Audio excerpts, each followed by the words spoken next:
The patrol cars filling the parking lot here at Shoreline Church are from all across Texas.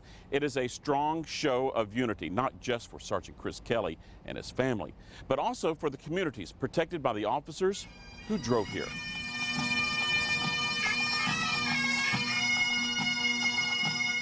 Deep sadness hung over the church courtyard as an honor guard brought out the body of Chris Kelley. The flag that was draped over his casket was then given to his family. Many of the law enforcement officers who quietly stood around Kelley's family never knew the Hutto lawman, but it's an example of the bond forged by the badge. It brings a community together, and unfortunately, it's one of those things that it takes a tragedy like this to really make that happen, and that's what's so terrible about it. But if there is a positive that comes out of it, that is definitely the one.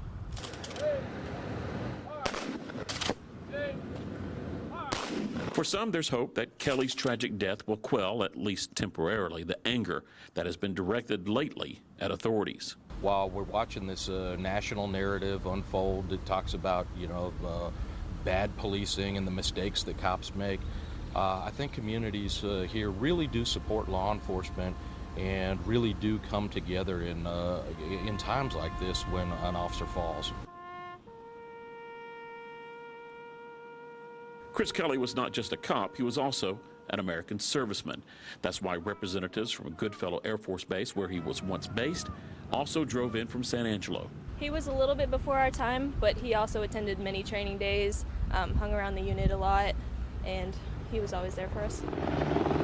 The ceremony closed with the traditional flyover that turned into a missing man formation. There was also a final dispatch and the presentation of a riderless horse.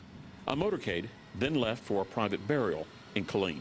As a father and husband, Kelley can never really be replaced, but at some point another person with a badge will step up, continue his patrol, protecting the community that he served. I'm Rudy Koski, Fox 7 News Edge.